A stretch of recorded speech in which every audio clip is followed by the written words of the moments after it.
और दूसरा ये भी जानने की बड़ी कोशिश कर रहे हैं, जो हुकूमत का भी स्टैंड है कि ये पब्लिक मनी थी, ये अवाम का पैसा था, ये सरकार का पैसा था, ये कौमी खजाने में आना चाहिए था। तो मोहित साहब आप बताएंगे कि वाकई ये पब्लिक मनी थी, ये लोगों के पैसे थे, और लोगों के पैसे थे तो मलिक रियाज के हाथ कैसे लगे कि उन्होंने यहां से भिजवा दिए बाहर? Being a student of journalism और लॉ, मैं समझने से कासिर हूं कि ये पब्लिक मनी उनके हाथ कैसे लगी, उन्होंने कैसे भिजवा दी?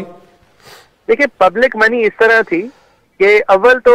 मलिक रियाज पे इल्जाम ये एक सिविल नेचर का लगा कि ये प्रोसीड जो है वो इलेजिटिमेट है, यानी कि इनका कोई खातिर खा लेजिटिमेट उनके पास जवाब नहीं।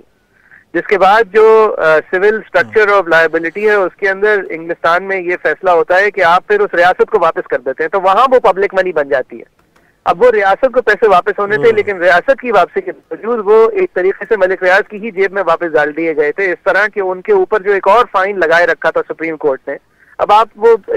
ये एक अलग बहस है कि वो फाइन ठीक था नहीं था, देना चाहिए था नहीं देना चाहिए था, लेकिन हकीकत ये है कि एक अलग उनकी लायबिलिटी को पूरा करने के लिए ये पैसा जो है वो काबीना के थ्रू रूट होके वहां चला गया, जो कि नहीं जाना चाहिए था। वो एक इंडिपेंडेंट उनकी लायबिलिटी थी। ये पैसा जब गवर्नमेंट ऑफ पाकिस्तान ने रिटर्न के लिए मुआहिदा किया था तो उस वक्त वो अवाम का हो गया था। बात ये नहीं है कि पहले भी अवाम का था या नहीं, हालांकि खदशा यही था कि ये मिसअप्रोप्रिएटेड पैसा है, लेकिन उस शर्त पे उस पैसे को वापस पाकिस्तान भेजा गया था कि हुकूमत पाकिस्तान के पास जाएगा, तो वो उस लम्हे में तो फिर जरूर पब्लिक मनी बन गया था। अच्छा जाफरी साहब, यहां पर यह भी सवाल पैदा होता है, बेनिफिशरीज को अगर एक तरफ रखें तो काबीना के अंदर भी समरी पेश की गई थी, काबीना के जो दीगर अरकान हैं क्या उनको भी कानूनी मुश्किलात का सामना करना पड़ सकता है? देखिए जी, मैंने अभी तफसीली फैसला पढ़ा नहीं है, मुझे ये समझ नहीं आया कि बुशरा साहिबा को किस तरह लायबल करार दिया है just because of being a trustee of Al Qadir Trust किया है, तो समझ से बाहर है। फिर उस लेवल पे तो तमाम काबीना भी उतरती है,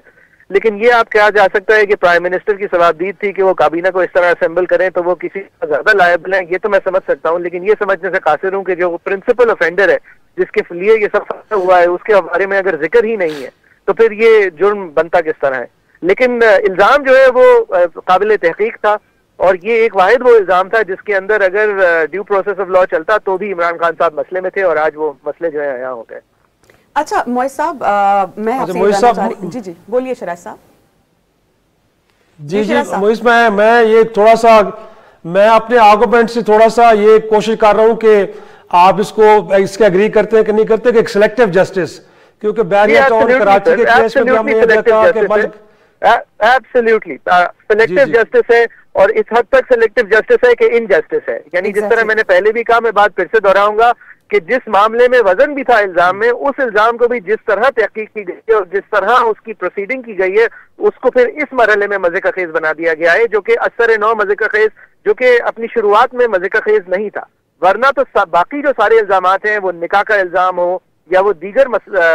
इल्जामात जिनको उनके अंजाम तक पहुंचाया गया इमरान खान साहब के हवाले से, वो तो इजाद से ही मजे का खेज थे। ये एक ऐसा इल्जाम था जिसके अंदर वजन था और काबिल तहकीक था, लेकिन इसका भी प्रोसेस इस तरह किया गया है कि वो आखिर में उतना ही मजे का खेज हो गया।